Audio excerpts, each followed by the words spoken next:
Good morning, traders. This is Chris Buss with Traders Profit Compass with a morning look at markets for Wednesday, August 12th. As I usually do, I'm going to run through the indexes, then FAAMG, and then take a look at a couple positions I took late in the day yesterday, and then wrap up with gold. So here we have the SPY 4-hour chart, kind of zoomed out, so you can get kind of a better look of where we've been coming off the lows. We started establishing this nice rising channel. In early June, we had the rug pull off of the top of the channel, and we came down to the bottom. And since then, we've been in the lower half of this rising channel. With yesterday's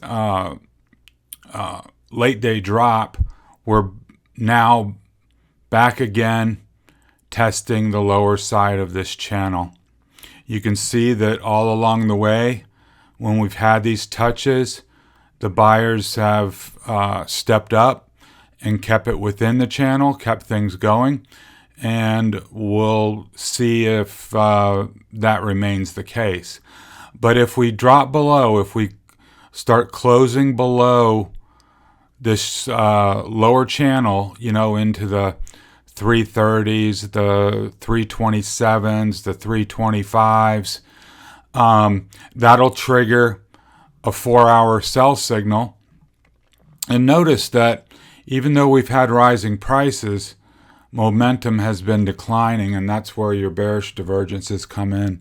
Even on RSI, even though it's not as pronounced, you can see that RSI peaked over here in early June and has come down even though price is much higher. So those are the divergences that are in place.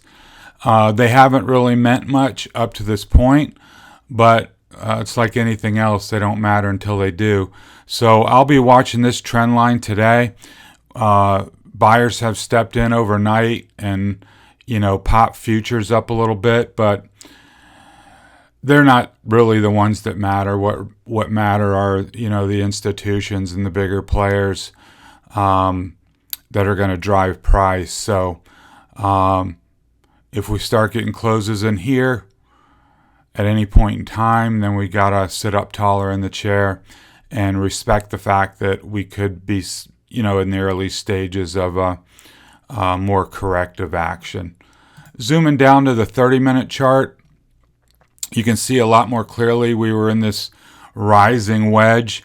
Everything was fine and dandy till 2 o'clock yesterday afternoon, and then they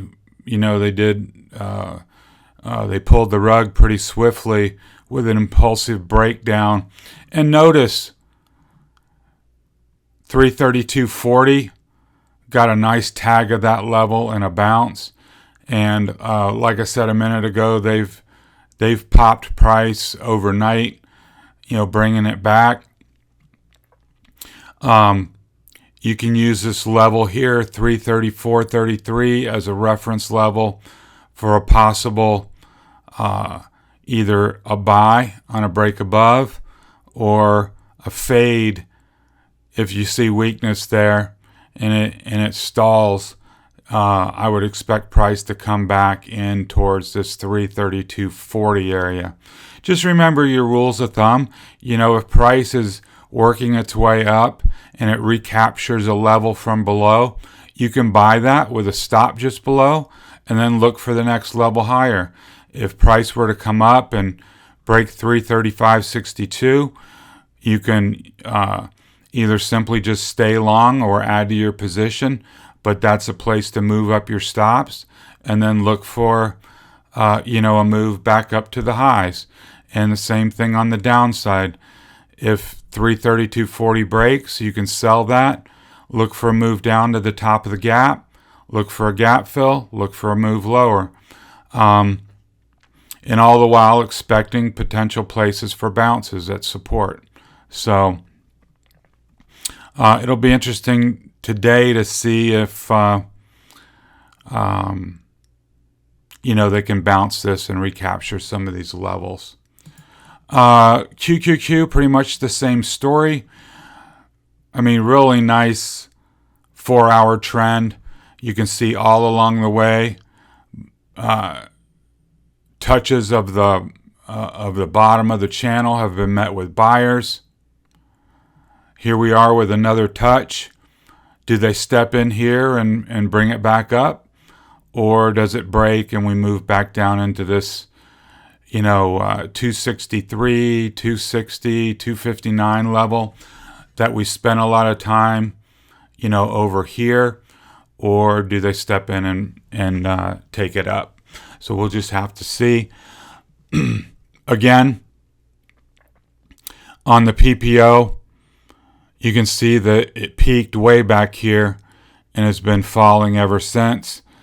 As price rises, that's your bearish divergence. If you're looking at the indicators, a bearish move would be RSI dropping below this 40 level that has been, marked the uptrend, the lows.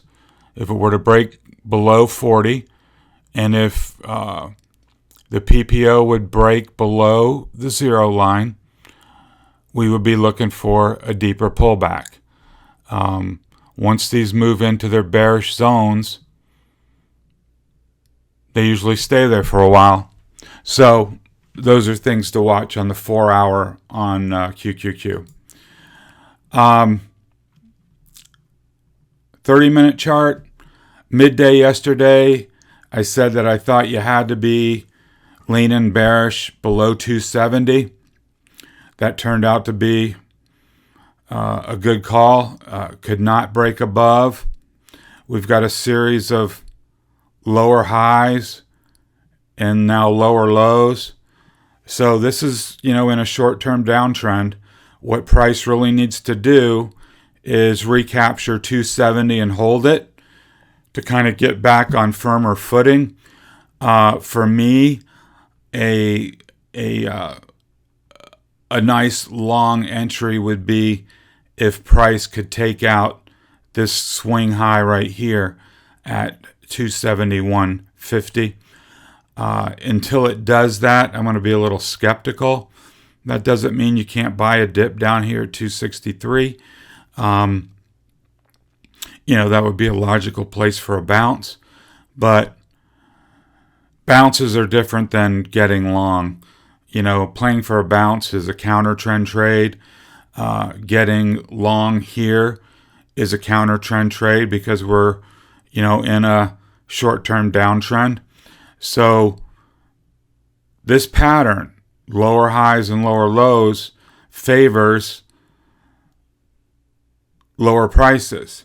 And until price can come back up, recapture, and put in, a higher low and then a higher high to reverse the short-term trend. So these are all still the same key levels that we were working with back here. Now they're support. Over here they were resistance. So we'll see what they do with price. Don't forget, they're going to open it with a gap below.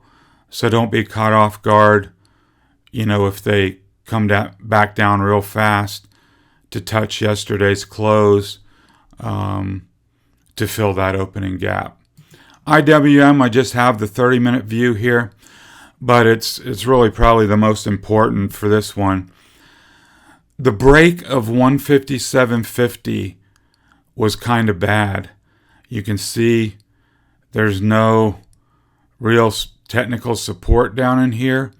If price were to stay below 157.50, I think it's going to come back into 155 for a back test.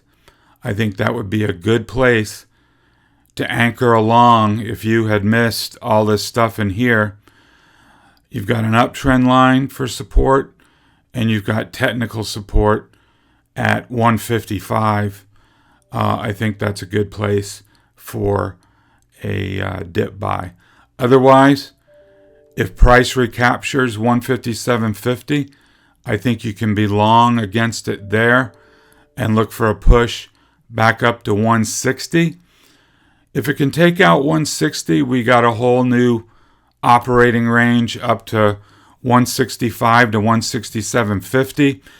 If it breaks above, I'd be doing a reset on my position, raising my strikes, raising my stops, and then looking for a move higher. And if this value trade is for real, and it's enduring and it's lasting, IWM should be able to do that because it's loaded with cyclicals, banks, stuff like that that's been doing well in the recent days as interest rates have lifted and traders have got behind the value names. All right, moving on to FAAMG. And I've been paying attention to FAAMG just because of the market cap. It's really helped me trade in the Qs to have these up and available, kind of see what's going on.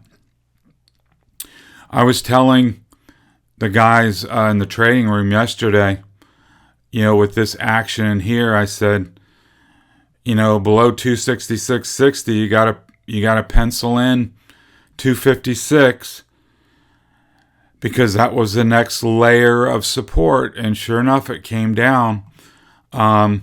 So right here, depending on how active a trader you want to be,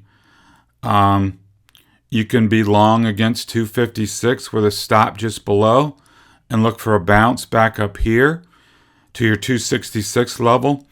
But if 256 were to break today, you got to pencil in 249. That's your first target. And if for some reason 249 were to break, then you're into this big gap area. So there's no need to guess. We've got the levels. They're clear as day. They've been working so well. Just trade level to level. And follow price and respect your stops. Amazon, don't want to beat a dead horse, but it's been trading so well to the technicals. We had a 3100 test. We had another 3100 test. Back up to 3150. Kept failing. And now we're below 3100. Made a reach to fill this gap. It didn't quite make it. So this morning, if they try to, run it up a little bit and then come back down to fill that gap at 30.52, I think that's a place, if you're so inclined to try a buy on a gap fill. You usually get a bounce on a gap fill like that. But if it breaks, then we're coming down another $75 down to this $29.75 level, where we'd likely see something a little bit more durable. It's held in these locations here in the past, so I would expect it to hold this time as well if price does indeed find $29.75. And if they take it up here and break above 31.50, then I think you got a good chance to test this uptrend line from below and come up to this near 3,200 level on the way back up. Notice the indicators below 50, below 0. That's a bearish look. So if you're trying to pick sides, the indicators stay lower short term. Apple lost that 443 level. Now it's down here at this intermediate place of support around 435. Should that break, you're looking at 431.57 at the bottom of this trading range, and then you've got another gap below that needs to be filled, then this big range, and then another big gap. That's not a prediction. It's just the levels, and you've got to trade this level to level, not get married to one particular thesis. It's been the strongest stock. It's burning off some of those excesses, but when it gets down here, you have to be ready for it to either break or bounce, and trade it accordingly. But there is a lot of air beneath it. You can see over in this volume over price, there's nothing here. So if price were to, break below 430, not a lot of technical support there to lean on. And once that snowball gets rolling, the weak hands will panic sell and accelerate the move. So just be ready for that. Microsoft, I told you yesterday, it was short, got out, tried to reshort, wasn't patient enough, and finally it rolled over at the end of the day. Now right here, you're in no man's land, but they've popped it overnight. If there was a move back up to this 205, the technicals say fade it. Below zero, well below 50. They're going to make a little push up here. I'd be more inclined to be a fader.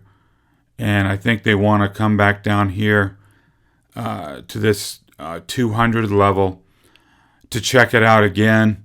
It just makes sense if you do a bear flag measured move from 215 to 206. That's $11. $11 from 208. Puts you down in this range, and that's my guess where it's going. They can bounce it, they can do anything they want, but just from a technical perspective, it looks like lower to me. Google, another fake entry, and then they faded it. I think they're going to probably come down here for a check of this 1465 again, and then any move into this big $70 range, if you're active in Google, would certainly be a place where you'd want to try a short. I would not worry about this 1454 too much. That was a momentum overshoot from this down move. I think the real support is 1465. And if you got a move down in here, I think you'd find 1390 eventually. Yesterday midday we talked about IBB, biotechs. I ended up getting short. I bought a August 132.5 put right in here. I'm up a little bit on it, but my stop is just above 135. It's only going to be a 10-day trade. This is either going to move down if the market moves down, or it's going to come up and take me out. I don't have a month to wait around for this.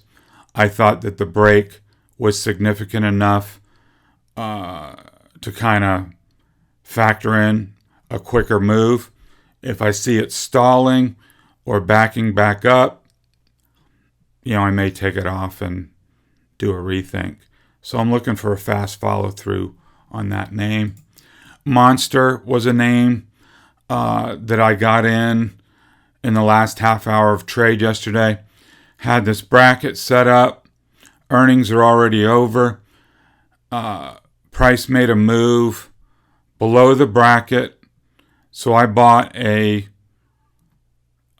August 80 put. So again, looking for a fast gap fill.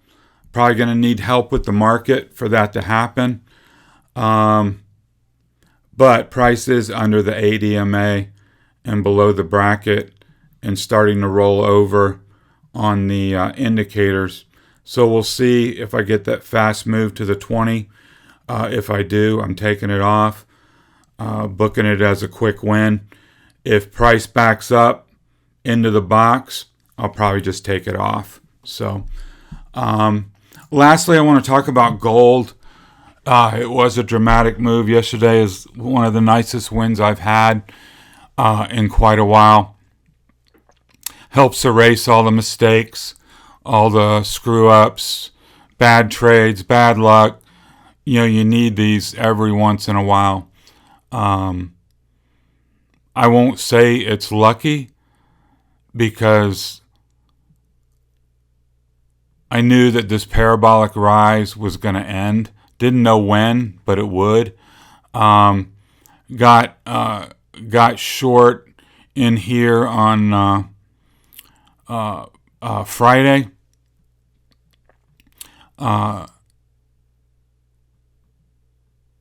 Had a little bounce and then rolled over, some on Monday, and then the bottom fell out. That's the lucky part. You don't ever know that that's going to happen or how fast it'll happen. But it did. So now you can see, I'm going to bring this up to the center for you, all these gaps all the way down to 171. And I want you to take note of this volume over price profile. You can see here we've got a large node, larger than the rest, right here at 177. That would be a place where I would be expecting a bounce, fill these up, fill these gaps, then bounce. We do have a bounce this morning. If for some reason price were to come up here to this gap at 184, I would be a motivated seller of that. I think there are still trapped longs. I think if you got a move up here, I think I would be buying some puts on gold right here at 184. And hey, if it moves into the gap, just take it off. No big deal. But I would think that would be a good objective low risk entry to get short right there, and then look for a move back down to 177. But below 177, there's nothing. I'm looking for a move back down to this real high volume over price node right here at 170, and that's a place where I'd be reevaluating for a more durable long entry after all these guys have been washed out. Get in here after a nice correction and then look for gold to move higher. Okay, folks, that's all I have for this morning. We're about 20 minutes from the bell. I hope you guys have a good day of trading. Please give me a thumbs up if you like the content. And please subscribe to the channel. I will keep your trade funnel full and hopefully give you some good actionable content for your trading. Over in the show notes, you can register for all my content at least 6 times a week. And be great if you could check out the blog. A lot of intriguing content there for aspiring traders at all levels. And if you register at tradersprofitcompass.com, I'll shoot you a link to our trading room. We got a lot of sharp guys in there with multiple different kinds of trading styles. I think it would benefit you greatly to check that out and be a part of the community. Okay, this has been Chris Buss with Traders Profit Compass. Have a good day of trading and talk to you soon.